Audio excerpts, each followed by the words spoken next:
Hi, it's Jenny D, and today's real funny friend, Robert Kelly, going to be at Comedy Works South in Landmark. We were just talking off air and laughing about very inappropriate stuff. Yep.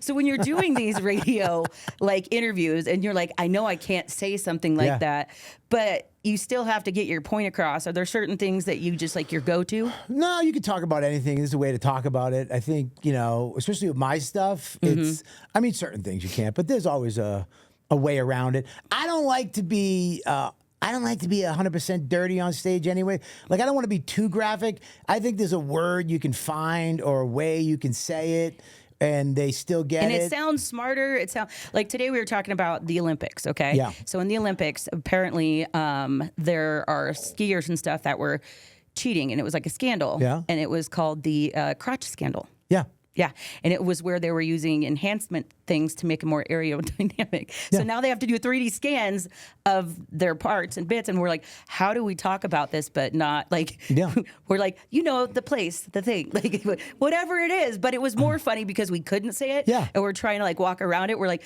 all of a sudden Shaun White goes in there. That's all me. Because I think that it's kind of the Shrek movies. Yeah. How it has that underlying tone where the kids get the lower joke. Right. And the rest of us are like, it's funny too, because I actually did the crotch thing for this interview today. Did you really? Yeah, I wanted to be a little more aerodynamic for you. Well, you are nailing it, sir. Now I'm trying to make eye contact. That's right. Thank you very much. I told him, I was like, I can't watch skating because right here. up here, my eyes are here. Believe me, there's no aerodynamic down there. I actually am aerodynamic. I'm 50% faster than anybody on a slope. Usually because I'm rolling and not actually going down There's this nothing way. hitting air. They actually got it from me. No, I like this. I think that you definitely helped them here's up the their thing, game. though. With puppets and cartoons, you can say anything. For some reason in our culture, if you're a cartoon or a puppet, we're fine with it. Yeah. But if a human being says it, it's terrible. Oh, yeah. But if look at South Park, the stuff Has they say. anyone ever tried to cancel you for something you said? You know what? That stinks. I felt bummed out that I never got canceled. Right? Yeah, I was like, I didn't even get Me Too'd. I was like, come on, there's got to be something out there. Don't worry, I'll start it. Really? I'll start it for you. Oh, that's great. Yes. Then my career will skyrocket. We'll have, that's what I'm saying. We'll have a viral, Twitter battle or whatever they do nowadays. I don't know. Instagram, this guy was talking about, I don't know. I never did any. I don't worry about the world as much as my world. I never really got into. I know there's comics that can do it and battle with people, but that takes having to read a lot and know what you're talking about. I'm not really into. I can't spell Massachusetts. If I ever get into a Twitter battle, it's going to end quickly with the word dummy. Yeah. Because I used the wrong there. Yeah. You know what I mean? Yeah. I put TWO instead of TOO. I'm not made for that type What of did thing. I get in? Somebody the other day, and we type up the articles and do all these editorial stuff, and so I must have double spaced after. And they're like, "You don't double space anymore." I'm like, I get it, but the littlest tiny nitpicky things that people pick on you about, you're like, it's really nice that you can talk behind a keyboard, but say it to my face. Yeah, I know, but you'll never say it to your face. No, they call them. What do they call them? Keyboard warriors or trolls? It's like a bunch of nerds get you. Yeah. The nerds have taken over the world. They really have. Yeah, it used to be the tough guys and the gang dudes. Now it's just some dude with some type of hair bonnet with his hair. Or he's, you know what I mean?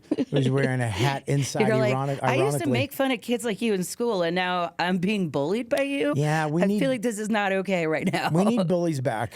I bully gently my friends and my coworkers and my kids a little bit. So yeah, you need to get your change taken just to learn. Do you have kids? I have a 12-year-old. 12-year-old? Oh, yeah. Boy or girl?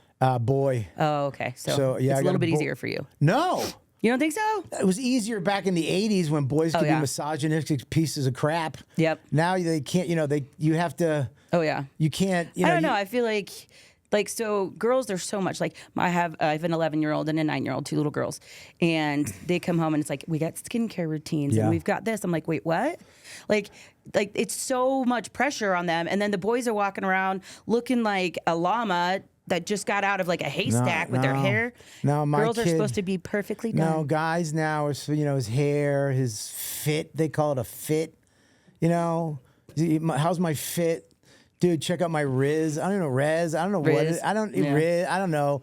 Yeah, and you can't hit them. Do you like how we took 6-7 back though? I don't know what because that all is. the 6-7, like What the is that? stupid thing that they all kept doing. And so there was a group of grown-ups all across the world that were like, we're going to start saying it in everything we do. Really? And I chased my kids around TJ Maxx doing 6-7 because I thought it was the stupidest thing ever. So you made it embarrassing. And now they don't use it. Really? Yeah. That's good. Yeah, I don't know. Like, I don't.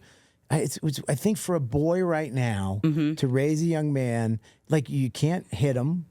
Yeah. That's tough. Yeah. I mean, I was hit as a kid. Not to say, I'm glad that we don't hit kids. Yeah. But I would like to be able to shake them. Yes. That'd be nice.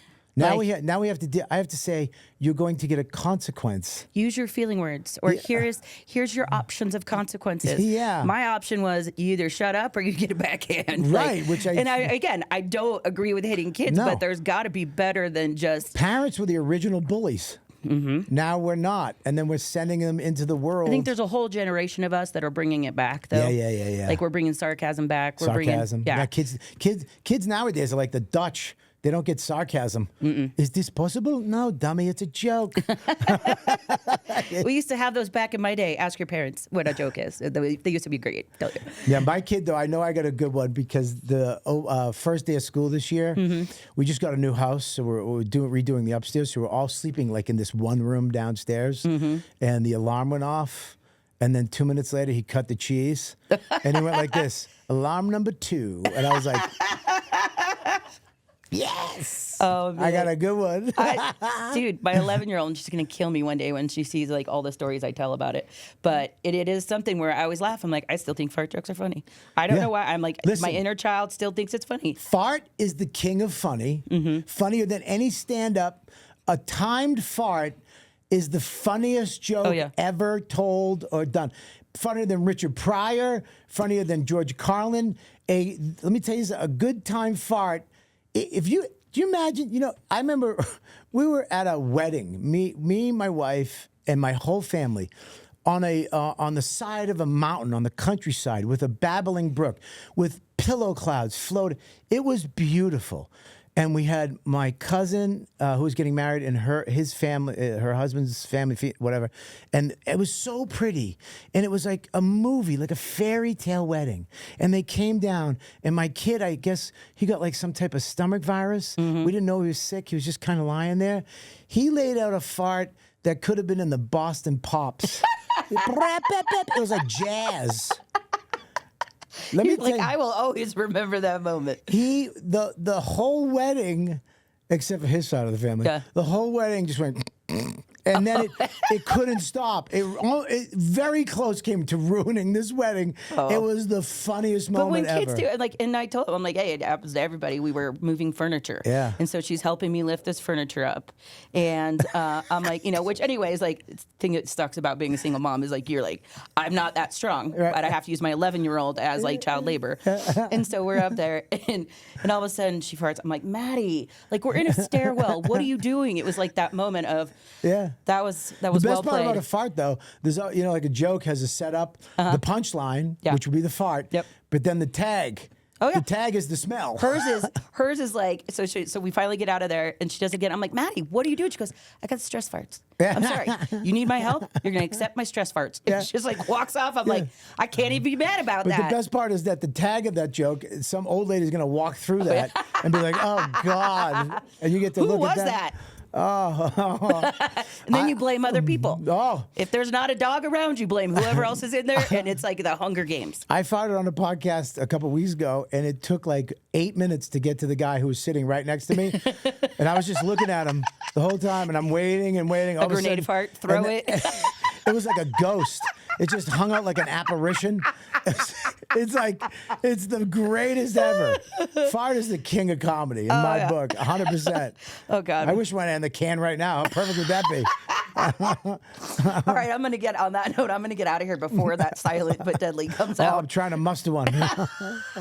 Don't sit in the front row of the show. If you farted right now, do you know how fun that would be? Listen to me, I farted on the stage one night. And I didn't tell anybody. It was so bad. And then I saw the wife literally looking rage at her husband and punched his arm. And he went, "It wasn't me." And I was just like, "It's me."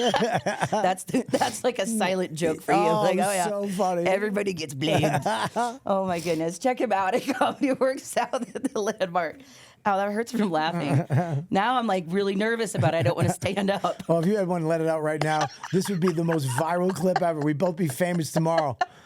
Mom farts. A comedian. It's the stress parts. It's the stress part. Add one in right here in post.